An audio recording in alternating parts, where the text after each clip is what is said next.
제가 국민일보를 보고 있는데 주중에 국민일보에 실린 내용이 있었습니다.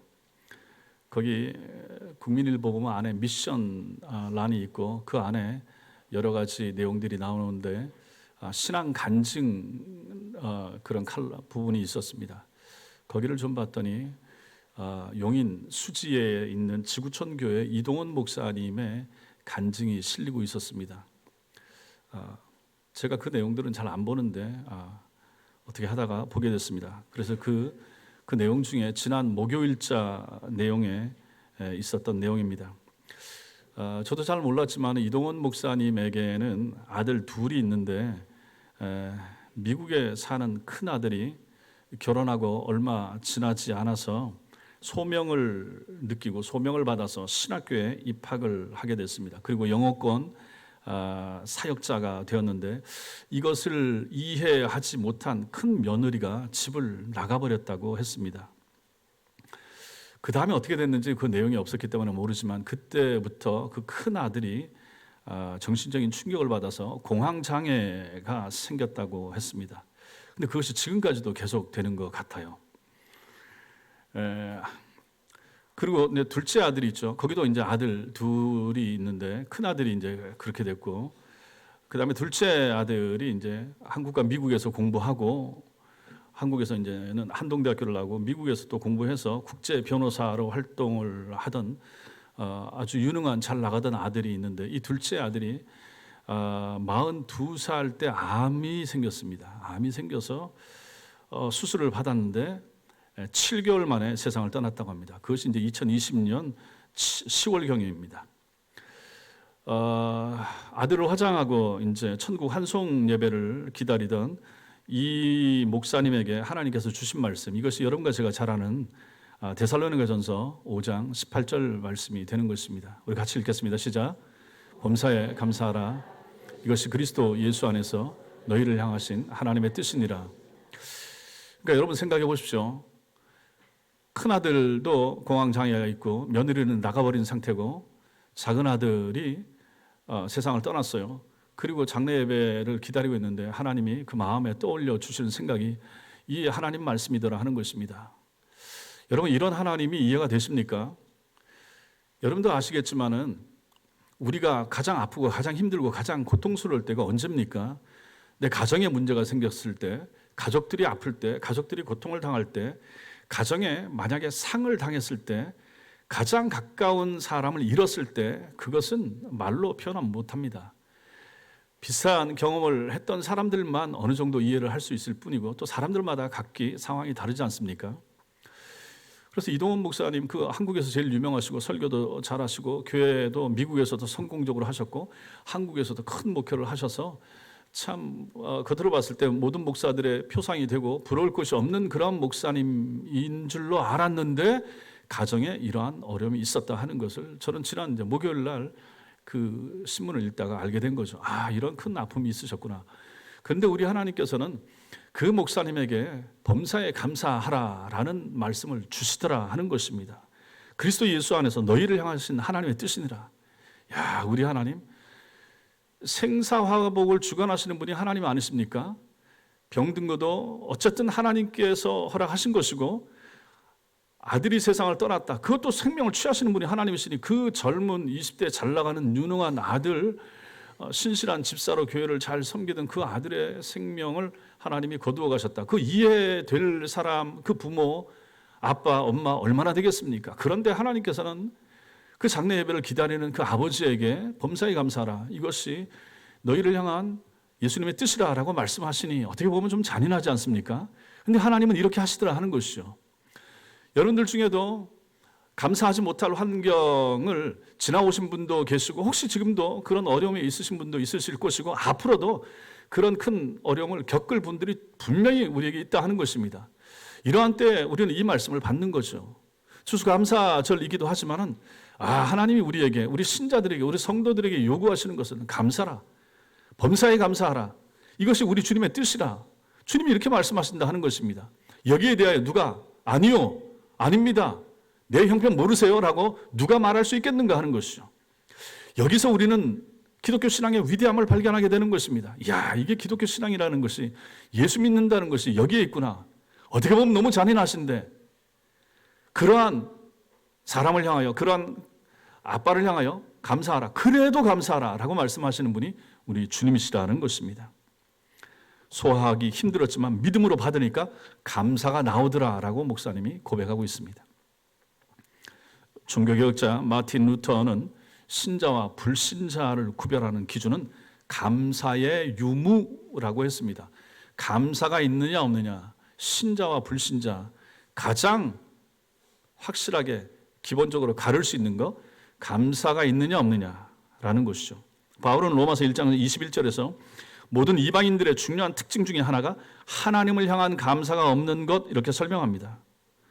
디모데후서 3장 2절에서는 말세를 사는 사람들의 특징이 자기를 사랑하며 돈을 사랑하고 자랑하며 교만하고 부모를 거역하고 감사하지 않으며 거룩하지 못한 것, 이렇게 말합니다. 세상 사람들은 당연히 감사가 없죠. 자기들끼리 감사가 있을 수 있지만 하나님을 향한 감사, 당연히 하나님을 모르니까 감사 없죠. 자, 그런데 신자들 중에서도 마찬가지를 하는 것입니다. 신자들 중에서 만약 감사가 없다, 그럼 이건 문제가 된다라고 하는 것을 바울이 말하고 있는 거죠. 불신자들은 불신자이기 때문에 하나님을 향한 감사가 당연히 없지만은 신자들은 신자임에도 불구하고 말세가 될수록 더더욱 하나님을 향한 감사가 줄어들고 없어지게 될 것이라 하는 것을 바울이 경고하고 있는 거죠. 이 말씀 앞에서 여러분과 저를 생각을 해보시라 하는 것입니다. 신자들인 여러분과 제가 하나님 앞에서 어떠한 감사, 얼마나 큰 감사를 내 마음에 가지고 살고 있는가 하는 거죠. 결국 감사가 그 사람의 영적인 상태와 신앙의 수준을 판별하게 해주는 중요한 척도, 기준이 된다는 것입니다. 감사가 있는가 감사가 없는가, 이것이 바로 내가 참 신자인가 아닌가를 구별해 주는 기준이 되는 거죠. 오늘 추수감사절을 맞이하여 하나님 앞에서 참된 감사가 무엇인가, 오늘 말씀을 통해서 다시 한번 생각해보는 여러분과 제가 되시기 바랍니다.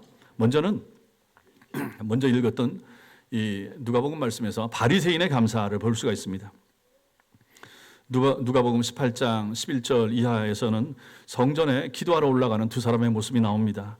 한 사람은 바리새인이고 하나님을 잘 믿고 잘 섬긴다고 하는 바리새인이고, 다른 한 사람들은 사람들에게 낙인 찍혀서 죄인으로 낙인 찍힌 세리, 세무 공무원, 이 두 사람이 나옵니다.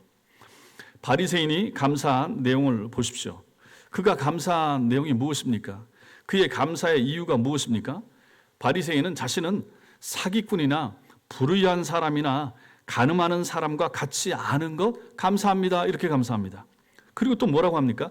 옆에 있는 같이 기도하러 들어온 저 사람 세리와도 같지 않으니 이것도 감사합니다, 이렇게 말합니다. 쉽게 말하면 이런 것입니다. 저 사람은 나쁜 집에 사는데 나는 좋은 집에 살아서 감사합니다, 이렇게 되는 것이고, 저 사람은 아픈데 나는 건강해서 감사합니다, 이렇게 말하는 것이죠. 저 집 애들은 공부 못하는데 우리 집 애들은 공부 잘하게 됐으니 하나님 감사합니다, 이런 감사가 되는 거죠. 자, 이 감사, 이 바리새인의 감사는 다른 사람들과 비교해서 감사하는 비교 감사입니다. 상대 감사입니다. 상대적인 감사, 비교 감사인 거죠. 이런 감사는 바람직한 감사라고 보기 어렵습니다. 이런 감사는 다른 사람이 자기보다 더 나아지고 더 좋아지면 어떻게 되겠습니까? 중지할 수밖에 없는 순간적인 감사이고, 언제든지 이것은 시기와 질투로도 변할 수 있는 가변적인 감사이기 때문에 그런 것입니다. 그러므로 이 조건 감사는 좋은 감사일 수가 없죠. 그럼에도 불구하고 또 우리도 현실적으로 조건 감사를 많이 합니다. 그렇잖아요. 우리가 지금 팔레스타인에 살지 않음이 감사합니다, 그런 감사 나오잖아요. 러시아하고 우크라이나 저 땅에 동유럽에 살고 있지 않으니 감사합니다. 뭐 그렇게는 감사할 수가 있죠. 그런데 이제 그런 것도 상황이 바뀌면, 거기 전쟁이 그치고 더 좋아지고 하면 그 땅과 그 나라를 보면서 우리는 감사하지 않을 거 아니겠습니까? 그래서 이건 조건 감사하고 비교 감사라 하는 것이죠. 근데 바리새인은 옆에 있는 사람을 가지고 아주 비교를 하는데 아주 얕보면서 낮게 보면서 감사하는 거죠. 이것은 아주 옳지 않은 감사가 되는 거죠. 내가 세리로 태어나지 않은 거 감사합니다, 이렇게 감사하는 거니까요. 또한 바리새인의 감사는 또 뭐라고 감사했습니까? 일주일에 2번씩 금식합니다, 자기는.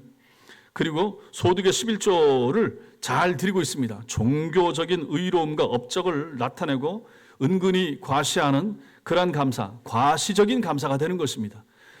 하나님이 이거 모르십니까? 아시죠? 그런데 그걸 가지고 다른 사람들이 들리도록 기도하면서 나타내는, 자기 자신을 드러내는 감사. 이런 감사는 하나님 앞에서 순수한 감사일 리가 없습니다. 교만한 감사이고 그릇된 감사, 잘못된 감사인 거죠. 이런 사람들은 입술로는 감사할지 몰라도 그 마음과 생각의 중심은 하나님을 향한 감사, 마음이 담겨 있지 않을 수가 있습니다. 이런 감사는 잘못된 생각과 잘못된 마음에서 나오는 감사, 그래서 짝퉁 감사, 이건 어떻게 보면 악한 감사 이렇게 볼 수 있습니다. 남을 낮추고 자기를 드러내고 자기의 의로움을 나타내고 교만한 감사, 이걸 가지고 말로 나타내는 이게 좋은 감사, 선한 감사일 수가 있겠습니까? 그럴 수가 없다 하는 것이죠.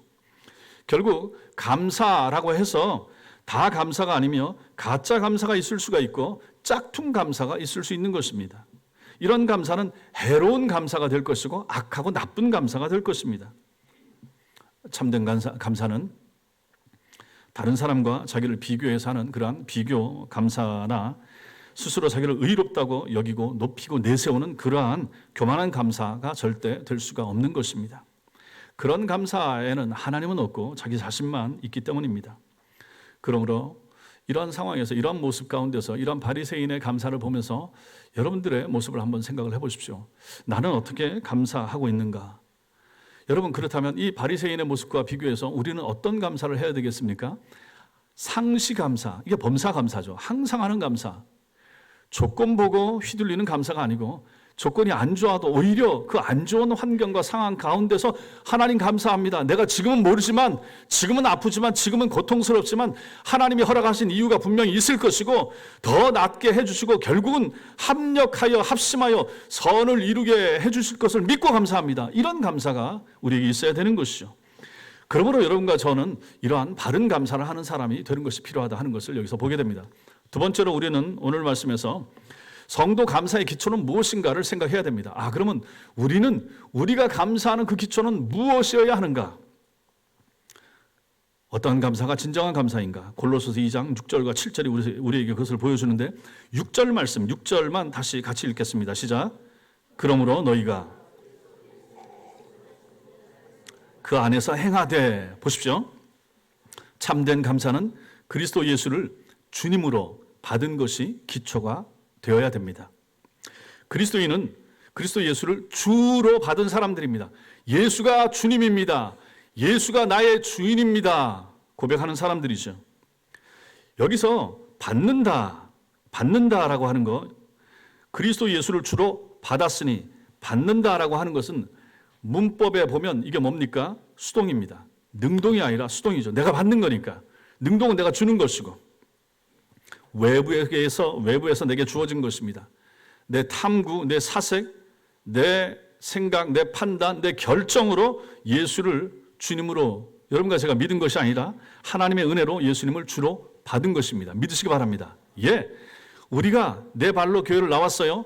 내가 믿겠다고 하고 내가 등록 카드에 쓰고 아니면 내가 결단하고 손 들고 다 내가 한 것 같잖아요. 그럼에도 불구하고 성경은 내가 한 것이 아니라 받은 것이라고 말하는 것이죠. 에베소서 2장에 나오는 것처럼 선물로 받은 거죠. 무엇을? 믿음을. 그래서 신앙은 받은 것입니다. 내가 한 게 아닌 거예요. 철저하게 그런 것입니다. 은혜로 받은 거예요. 정확히 말하면 내가 예수님을 믿는 것은 예수님을 나의 그리스도, 나의 구원자, 나의 구주, 나의 메시아로 받았기 때문에 가능한 일입니다. 이것을 아는 것에서 참된 감사가 시작되는 거죠. 내가 신앙생활을 하게 된 거, 내가 신자가 된 거, 내가 예수를 믿게 된 거, 내가 나가게 된 게 아니구나. 내가 모태 신자로서 어머니 손에 이끌려서 내가 그때부터 믿게 됐구나. 그런데 그게 아니라 하나님이 하신 것이구나. 내가 지금 이 자리에 앉게 된 거, 내가 지금 예배를 드릴 수 있게 된 거, 하나님께로부터 믿음을 받아서 이렇게 됐구나. 이렇게 믿으시기 바랍니다.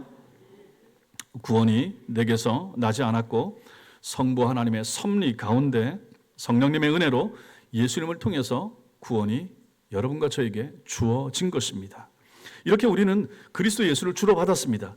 예수님의 십자가와 부활이 나를 위한 삼위 하나님의 놀라운 구원과 계획과 성취로 오늘 나에게 은혜로 주어진 것이고 그 은혜로 내가 하나님의 비밀인 예수 그리스도를 나의 주로 받게 되었다는 사실을 우리가 알게 될 때 여기서부터 참된 감사가 시작된다라는 것이죠. 여기 그리스어로 헬라어로 그리스도 히브리어로 메시아죠. 그리스도 메시아 같은 말입니다. 의미는 무엇입니까? 기름 부음을 받은 자. 기름 부음을 받은 자가 그리스도고 구약에는 메시아입니다. 기름 부음을 받은 자. 예수 그리스도, 예수가 그리스도라는 뜻이죠. 예수는 이름이고 그리스도는 직분입니다. 예수님은 그리스도의 일을 하시는 분, 그 뜻입니다. 우선동 목사, 우선동은 제 이름이고 목사는 제가 하는 일을 보여줍니다. 예수 그리스도, 예수는 구원자, 예수는 그분의 이름이고 그리스도는 그분이 하실 일을 보여주는 것입니다. 그래서 아하, 예수는 그리스도의 직무를 감당하시는구나. 그리스도, 메시아는 구약에 기름 부음을 받는 사람, 왕, 제사장, 선지자 세 사람만 기름 부음을 받았습니다. 그러면 예수님이 그리스도라고 하면 예수님은 한 몸에 왕과 선지자와 제사장의 직무를 감당하시는 분이시라 하는 의미가 여기에 담겨 있는 것이죠. 그러니 이게 놀라운 것입니다. 예수님께서는 우리의 구원을 위하여 왕의 역할을 감당하시고 우리에게 선지자적인 역할을 감당하셔서 예수 그리스도의 이 복음의 말씀을 받아들이게 하시는 분이 되시는 것이죠. 그리고 이제 제사장의 역할을 감당하셔서 여러분과 저를 하나님 앞에 세우셔서 중보의 역할을 감당하시는 분, 그분이 바로 예수님이십니다. 한 몸에 왕의 역할, 제사장의 역할, 선지자 역할을 다 감당하시는 분, 그래서 그분의 이름이 그리스도 예수가 되시는 것입니다. 예수님은 성부 하나님으로부터 우리의 왕과 제사장과 선지자 되시기 위하여 보냄을 받으셨고 성령의 도우심 가운데 죄인인 여러분과 저를 위하여 십자가에 못 박혀 죽으시고 장사한 지 사흘 만에 부활하셔서 우리의 구원을 이루신 분, 그분이 바로 메시아 예수님이십니다. 그래서 아하, 예수님은 나에게 그리스도가 되시는구나. 예수님은 나에게 메시아가 되시는구나. 예수님은 나의 왕이시고 예수님은 나에게 진리를 선포하는 선지자가 되시고 예수님은 나를 항상 하나님 앞에 세워주시는 제사장이 되시는구나 하는 것을 우리는 깨달아 알게 되는 것입니다. 그러므로 얼마나 감사한가 하는 것이죠. 이 예수를 여러분과 제가 믿는 것입니다. 그러니 우리가 신앙을 갖게 되고 믿음을 갖게 된 그 기초, 그것이 바로 여기서 나오는 거죠. 아하, 예수님이 이 일을 하셨구나. 예수가 바로 이런 분이구나. 순전히 예수님은 여러분과 저 때문에 이 땅에 오신 것이죠. 여러분과 저에게 왕의 역할을 감당하시고자, 여러분과 저를 위하여 선지자의 역할을 감당하시고자, 여러분과 저를 위한 제사장이 되시고자 예수께서 이 땅에 오셔서 죽으시고 부활하시고 승천하시고 하늘로 올라가셔서 거기서 이제 우리를 데리러 가시기 위하여 천국을 준비하고 계시고 그 기한이 차면 우리를 데리러 이 땅에 다시 오실 재림지로 오실 분, 그분이 바로 예수님이시고 이 예수를 너희가 주로 받았으니 여기서 감사가 나오는 것이 합당하다라고 오늘 말씀이 우리에게 가르쳐 주는 것입니다. 그러니 이런 예수 그리스도를 주로 받았으니 어찌 감사하지 않을 수가 있겠습니까? 성도 여러분, 예수를 주로 받았다라고 하는 것은 우리가 예수를 버리기 전까지는, 세상을 떠나기 전까지는 결코 우리에게서 사라질 수 없는 사실이 되는 것이죠. 이건 변함이 없습니다. 세상의 조건은 가변적입니다. 건강할 수도 있고 가족들이 건강하지 못할 수도 있습니다. 사업이나 일이 잘 될 수도 있고 잘 안 될 수도 있습니다. 나라가 시끄러울 수도 있고 평안할 수도 있습니다. 이건 전부 다 가변적인 조건입니다. 그 조건들을 보고 감사했다, 감사하지 못했다가, 감사했다가 불평했다가, 감사했다가 원망했다가 이렇게 돼서는 안 된다 하는 것입니다. 상시감사, 항시감사, 범사감사, 흔들리지 않는 감사, 항구적인 감사의 기초는 무엇인가? 내가 예수 그리스도를 주로 받았습니다 라고 하는 사실, 이것은 변함이 없기 때문에 세상 조건이 아무리 악조건이 되고 안 좋아도 내가 예수를 믿고 신자가 된 것은 변함이 없지 않습니까? 이것 때문에 가장 기본적인 감사를 할 수 있다는 사실 믿으시기 바랍니다. 그래서 어떤 목사님은 예전에 이렇게도 얘기했습니다. 감사해야 된다. 어떻게, 무엇을 감사하는가? 예수 믿게 된 거 감사합니다. 이거 감사. 예수 믿게 된 거 감사. 그 다음에 자기의 감사예요. 내가 불신자들 가운데서 예수 믿게 됐으니 감사합니다. 또 예수 믿은 많은 사람들 가운데 목사 됐으니 감사합니다. 목사 된 거 감사. 많은 목사들 가운데 장로교 목사 된 거 감사. 장로교 목사 된 거 감사. 또 장로교 여러 많은 교단과 신앙의 색깔들 가운데 개혁주의 목사 된 거 감사합니다. 이걸 이제 우리 신학생들과 목사들 앞에서 그렇게 감사 얘기하는 목사님을 본 적이 있습니다. 그렇죠. 정말로 그렇지 않겠습니까? 우리도 마찬가지. 이 중에 가장 기본이 무엇입니까? 예수 믿게 된 것에 대한 감사인 것이죠. 신자가 되게 된 것에 대한 감사. 이게 얼마나 감사한 것인가.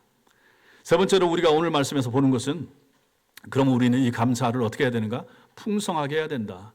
풍성한 성도의 감사, 성도의 풍성한 감사, 넘치는 감사가 되어야 된다 하는 것이죠. 성도 여러분, 꽃길을 걸으면서도, 평안한 길을 걸으면서도 불평하고 원망하는 사람이 있지만, 가시밭길 같은 것을 걸으면서도 감사하는 사람이 있습니다. 이것은 감사의 조건은 환경이 있지 않다는 것을 말하는 거죠. 감사의 조건은 환경이 있지 않다. 우리는 흔히 감사의 조건을 환경에서 찾지만 그렇지 않은 사람들이 있다는 것입니다. 참된 감사는 환경 때문에 하는 감사가 아니라, 아까 앞에서 말씀드린 것처럼 그리스도 예수를 주님으로 받았다라고 하는 은혜의 깨달음, 은혜의 자각에서부터 나오는 감사, 이 감사가 진짜라고 그랬습니다. 그런데 이 감사는 그 사람 속에 그냥 단순히 머물러 있지 않고 바깥으로 나가야 되고 성장해야 되고 성숙해야 되고 마침내 흘러 넘치는 감사가 돼야 됩니다. 오늘 저와 여러분의 감사가 밖으로 흘러 넘치는 감사가 돼야 되는데, 그렇게 하려면 어떻게 해야 되는가? 오늘 말씀에서 보게 됩니다. 6절 보십시오. 6절에 그러므로 너희가 그리스도 예수를 주로 받았으니, 이것이 이제 감사의 기초, 근본이 된다고 그랬습니다. 그 안에서 행하되, 이렇게 이어집니다. 예수 그리스도 안에서 행하는 삶을 살아야 됩니다. 행하는 것은 걷는 것을 말합니다. 처신하는 것을 말합니다. 동행하는 것을 말합니다. 예수 안에서 사는 것, 예수 안에서 동행하는 것입니다. 성도들의 삶이 그리스도를 주로 모신 자답게 살아야 한다. 그리고 계속 발전해 나가야 된다. 이것이 바로 예수 안에서 행하는 삶이라, 이렇게 말합니다. 그리고 7절을 보십시오. 이제는 좀 더 나가죠. 그 안에서 뿌리를 박으며 세움을 받아 교훈을 받은 대로 믿음에 굳게 서서, 이렇게 말합니다.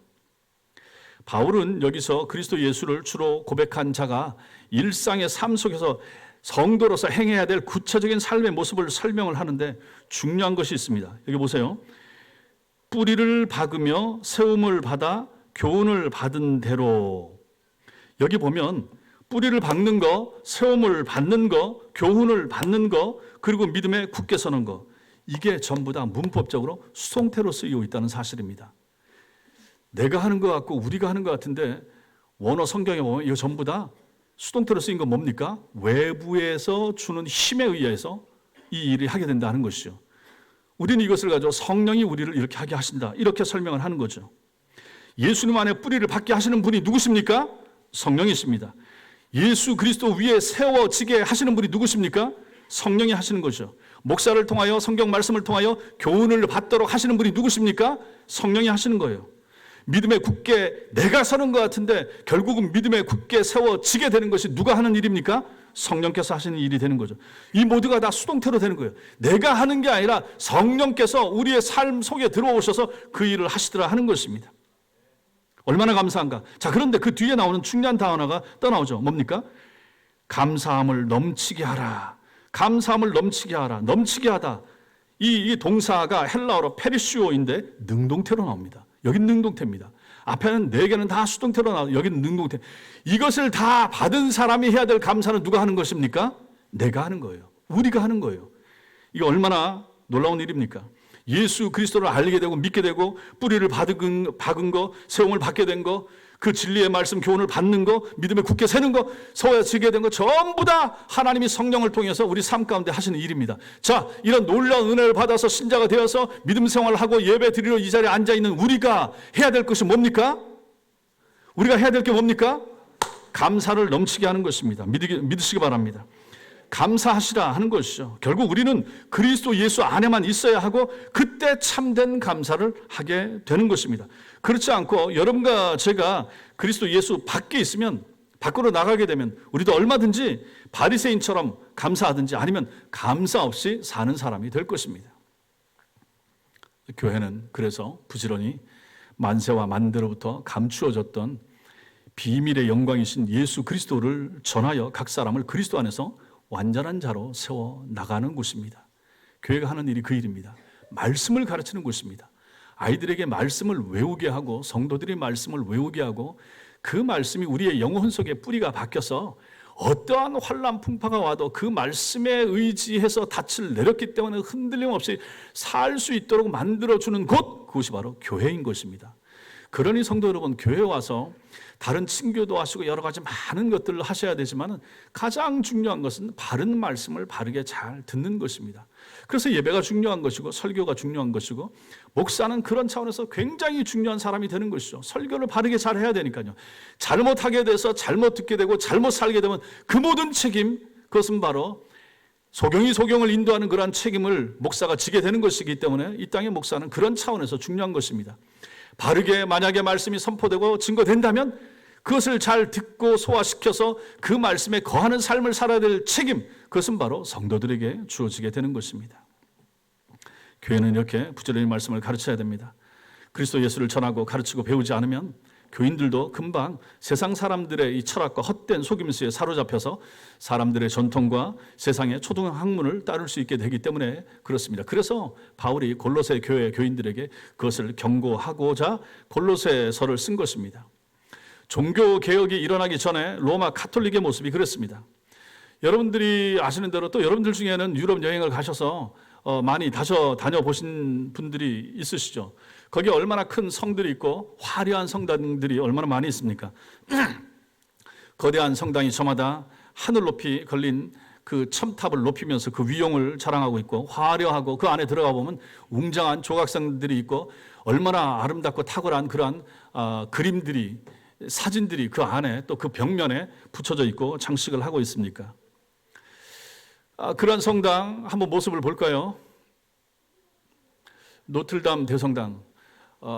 저 중에서 제가 가본 곳은 아무 곳에서 없습니다. 노틀담 대성당 저렇게 화려한데 가보신 분 있으시죠? 다음 밀라노 대성당. 야, 어떻게 건물을 저렇게 지을 수가 있을까? 이태리 밀라노에 있는 대성당. 다음 성 베드로 대성당. 예, 성 베드로 대성당. 루터가 무릎으로 기어 올라가다가 저기서 이제 오직 의인은 믿음으로 말미암아 산다라고 하는 것을 깨닫고 이제 일어났다고 하는 그런 일설이 전해져 오는 성당이 이제 성 베드로 대성당. 이제 베드로를 기점해서 지은 성당이 되겠죠. 얼마나 화려하고 큰가 하는 것이죠. 다음 사진. 얼마 전에 제가 제 아내하고 경기도 광주를 좀 다녀왔습니다. 거기 갔더니 경기도 광주에 천진암이라고 있어요. 가보신 분 있으십니까? 천진암, 암자가 있어서 불교인가 했더니 옛날에 불교 절이 있었는데 거기를 사서 천주교에서 싹 밀고 암자도 한자를 바꿨다고 그러더라고요. 그래서 저기에다가 이제 성당을 짓겠다고 저 넓은 터에 성당을 짓겠다고 준비를 하고 있는 거예요. 그 모형도 한번 보여주세요. 저기 이제 성당 터인데 지금 터만 저렇게 잡아놓고 있는데 저기를 천주교 도래 2075년이 한국 천주교 전래 300주년이 되는 해라고 하더라고요. 그때까지 저기다 성당을 짓겠다고 하는데 1,500억을 들여서 가로 세로 150m 사진 보여주십시오. 가로 세로 150m 높이 90m 정도의 저런 대성당을 짓겠다. 1,500억을 들여서 짓겠다. 이제 저것을 해놓은 것을 이제 보고 돌아왔습니다. 천주교는 저렇게 성당을 크게 지으려고 그래요. 기독교도 줄지만 천주교도 사람이 줄고 있는데 그래서 2075년까지 그 돈 모아가지고 한 번에 33,000명 들어가는 저 공간을 짓겠다고 하는데 가능할까 하는 얘기가 자기들 내부에서도 나온다고 하는데 천주교는 저런 일을 하더라 하는 것입니다. 앞에 보여줬던 유럽의 대성당들 보시고 저거 한국 천주교, 한국 대성당, 한국에 있는 성당들도 여러분 가보셨습니까? 분당에 있는 성 요한 성전 성당 거기도 엄청 크고 그렇잖아요. 성당들을 다 저렇게 크게 짓더라. 왜 그렇게 천주교는 크고 화려하게 짓는가? 이유를 아십니까? 중세 로마 가톨릭은 사진 치우십시오. 예. 별로 좋지 않은 사진. 예. 중세 로마 가톨릭 교회는 성도들에게 성경을 소유하지도 읽지도 못하게 했습니다. 그 당시에는 종이가 개발되지 않았던 시대이기 때문에 성경이 있지도 않았죠. 그리고 라틴어로 된 성경을 여기다가만 갖다 놓고 그것도 또 자물쇠로 채워놓고 예배 드릴 때는 이제 신부가 올라와서 그 라틴어로 된 것을 읽고 설명을 하는데 라틴어로 한 거예요. 그러니 그 당시에 라틴어 문맹자도 많았는데 라틴어 해독한 사람들이 1%, 0.몇 %도 채 안 됐을 그러한 시기에 라틴어로 읽었다고 하니 그것은 거의 주문처럼 들리지 않았겠습니까? 글을 모르는 사람들 앞에서 알아듣지도 못하는 라틴어로 주문처럼 그들은 가르치고 설교했던 것입니다. 그리고 나서 눈에 보이는 의식과 건물의 화려함과 조각과 아름답고 웅장한 그림으로 이제 성경의 내용을 설명하기 시작한 거예요. 성경을 가르쳐 주고 성경을 풀어주고 말씀을 강의한 것이 아니라 이건 덮어놓고 이건 주문처럼 읽고 아무도 알아듣는 사람 없고 끝난 다음에 이제 화려하게 그림을 그리는 거예요. 그 벽화, 아름다운 벽화들이 다 이제 거기서 나온 것입니다. 그 다음에 이제 성모상이라든지 마리아상이라든지 아기 예수상이라든지 전부 다 이제 그림과 조각을 통해 가지고 성경의 내용을 이렇게 가르쳐 주고 그림처럼 우리가 어린 애들한테 그림책을 보여주면서 기차를 보여주고 공룡을 보여주고 하면서 설명하면 아이들이 이제 알아듣는 것처럼 중세 시대는 그렇게 중세 카톨릭 교인들을 그런 식으로 가르쳤다 하는 것입니다. 라틴어로는 그냥 읽기만 하고 그 다음에 나머지는 조각이나 그림과 이걸 가지고 성경에 나온 내용을 설명하려고 하는 일들이 벌어졌기 때문에 중세 성당이 그토록 크고 화려하고 아름답고 조각도 많고 그림도 많이 그 안에 집어넣었다 하는 것입니다. 말씀 대신 웅장한 건물과 화려한 그림과 조각과 분위기로 하나님의 임재를 나타내고자 한 거죠. 그러니까 건물이 화려하고 크고 아름답게 지을 수밖에 없는 거죠. 여러분 보십시오. 큰 성당이나 그런 안에 들어가면 사람들이 좀 압도되잖아요. 너무 크고 너무 높고 거기서 만약에 장중한 파이프 오르간 소리라도 울려 나오면 거기 꼭 머리를 숙여야 될 것 같고 하나님이 임재하시는 것 같고 그런 느낌이 들지 않겠습니까? 그러한 분위기로 천주교는 이끌어 간다는 얘기죠. 그러니 그렇게 잘 짓고 높게 짓고 할 수밖에 없습니다. 그러니 건물 중심의 신앙이 되는 거죠. 거대한 교회당을 그렇게 짓기 위해서 돈이 필요하니까 우리가 잘 아는 대로 종교개혁이 일어났을 때 면죄부를 팔았죠. 면죄부, 면벌부, 죄를 면하고 벌을 면하는 이거 동전 집어넣으면 죄가 없어집니다. 연옥에 가서 기다리는 형제 자매 부모님들이 천당 들어가기 위해서 당신의 금화 동전 소리가 필요합니다. 땡그랑 하고서 그 소리가 들리는 즉시 연옥에 있는 당신 아버지 영혼이 천당 들어갑니다. 그렇게 땅에 있는 가족들한테 사기를 치니 그 사기가 먹히지 않겠습니까? 부모와 가족 먼저 간 사람들을 위해서라면 뭐든지 할 거 아니에요. 그러면서 모은 돈을 가지고 뭘 했는가? 아까 같은 성 베드로 대성당이나 큰 성당들을 그들은 짓기 시작했다 하는 것입니다. 그러나 초대교회 때부터 참교회는 건물의 웅장함을 추구하지 않았습니다. 우리가 아는 대로 건물이 생긴 것은 한참 뒤죠. 초대교회 때나 이럴 때는 여러분과 제가 아는 것처럼 마가 요한의 다락방 그 집 거기서 모여가지고 그 다락에서 모여서 그때 이제 많이 모였던 사람들 한 120명 정도 이렇게 모이고 했던 거죠. 집을 제공해서 넓은 집 거실을 열어서 거기서 모여서 30명씩 50명씩 100명씩 이렇게 이제 모여서 예배를 드리게 됐죠. 초대교회는 건물을 추구하지 않았다는 것입니다. 건물이나 그림이나 조각이나 마리아를 통해서 예수 그리스도의 주 되심을 가르치지 않았습니다. 그런 것들을 통해서 하나님을 예배하지 않았다는 것이죠. 참교회는 언제나 말씀을 통해서 예수 그리스도의 주 되심을 배우고 전하고 가르쳤습니다. 그리고 성삼위 하나님을 예배했던 거죠. 말씀 앞에서. 그래서 예전에는 우리가 예배당 안에 십자가도 걸어놓지 말라, 붙이지 말라. 그것이 우상이 될 수도 있다. 그렇게까지 우리 믿음의 선배들은 철저하게 지금이야 그런 생각들이 많이 없어지고 했던 것이죠. 그래서 지금도 시골에 계신 나이 드신 잘 배우지 못한 천주교 신자 저희 이모님이 이제 예천에 사시는데 가봤더니 거기 성모상 갖다 놓고 그 앞에서 이제 묵주 돌리면서 기도하시더라고요. 그런 모습들이 항상 있는 거죠. 그래서 아예 교회에서는 개혁교회에서는 십자가라는 걸 집안에도 걸어놓을 필요도 없고 그렇게까지 이제 엄하게 가르쳤던 것이죠. 그것이 이제 잘못될 여지가 있기 때문에 그런 것을 추구하지 않았다 하는 것입니다. 진정한 성전은 화려한 건물이 아니라 그리스도 예수를 주로 받은 자들에게 그리스도가 지어주시는 영적인 성전, 이게 이제 진짜 성전이 되는 거죠. 성령이 머무시는 우리의 몸, 우리의 영혼, 이것이 성전이라 믿으시기 바랍니다. 우리가 성전이, 따라하겠습니다. 우리가 성전입니다. 내가 성전입니다. 이것이 바로 종교개혁의 정신이 되는 것입니다. 이교도들의 거대한 신전과 비교해 볼 때 구약의 성막은 초라했고 구약의 솔로몬이 지었다라고 하는 성전도 사실 이방 신전에 비하면 그리스 아테네 파르테논 신전이나 이런 거에 비하면 사실 초라한 것이죠. 작은 것이죠. 성전의 핵심은 크기나 화려함에 있는 것이 아니라 성전의 핵심이 있다. 뭐겠습니까? 성전의 핵심이 뭐겠습니까? 성전의 핵심이 뭐겠습니까? 하나님의 임재가 되는 것입니다. 하나님이 계시는가 계시지 않는가, 그게 제일 중요한 거죠. 하나님이 계시면 그것이 성전이 되는 것입니다. 하나님이 안 계시면 아무리 화려하게 크게 비싸게 전화도 거긴 성전일 수가 없습니다. 사람이 지어놓은 그냥 건물에 불과한 것이죠. 성막과 성전에 임재했던 하나님의 영광은 말씀으로 오신 예수 그리스도의 성육신을 통하여 성취된 거죠. 그러므로 신약의 교회는 더 이상 건물의 화려함과 웅장함으로 하나님의 임재를 드러내려고 시도하지 말아야 하는 것입니다. 하나님의 말씀을 신실하게 전하고 가르쳐서 교우들이 말씀을 통해서 그리스도의 왕 되심과 제사장 되심과 선지자 되심을 믿고 그 예수를 사랑하고 섬기게 될 때 거기에 하나님이 임재하신다는 사실 믿으시기 바랍니다. 사랑하는 성도 여러분, 여러분과 저 성도 감사의 시작은 무엇입니까? 아까 말씀드린 대로 예수 그리스도를 주로 받았다라고 하는 사실, 이 은혜의 자각에서 시작합니다. 주님 안에 우리 신앙의 뿌리를 받고 세움을 받아 성경의 교훈대로 믿음에 굳게 선 사람은 감사를 하지 않을 수가 없습니다. 그의 감사는 넘치는 감사가 될 것이고 풍성한 감사가 여기서 나오게 되는 것입니다. 환경과 조건 때문에 하는 감사가 아닌 예수 그리스도의 은혜 때문에, 오늘 또 예배 드린 것 때문에 감사하고 말씀 받은 것 때문에 감사하고 믿음의 형제 식구들과 함께 같이 식사를 나누고 교제한 것 때문에 감사하고 오늘은 성찬에 참여한 것 때문에 하나님 앞에 감사하고, 이것이 전부 다 감사의 조건이 되는 것이 아닌가 하는 것이죠. 그러니 감사가 풍성하게 넘칠 수밖에 없는 것입니다.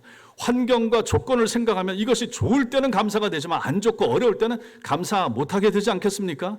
그러나 참 신자, 참 성도의 감사는 그런 감사가 아니라 가장 중요한 것은 영적인 감사, 예수 그리스도로 인한 감사, 그분으로 인한 감사, 그래서 넘치는 감사, 여기서 이제 우리의 삶과 형편에 대한 감사가 따라 나오게 된다는 사실을 믿으셔야 됩니다. 그러므로 성도 여러분, 우리 감사하셔야 됩니다. 아까 제가 말씀드린 그런 감사가 우리에게 필요한 거죠. 많은 사람 중에 내가 예수 믿게 됐으니 이거 얼마나 감사한가, 감사하시기 바랍니다. 믿는 사람들 중에 장로교 신자가 됐다, 여기에 대해서 감사하시기 바랍니다. 장로교 신자 중에 천성교회 성도가 됐다, 감사하시기 바랍니다. 진정으로 감사하는, 그래서 감사가 흘러넘치는 여러분과 제가 되시기를 주님의 이름으로 축원합니다.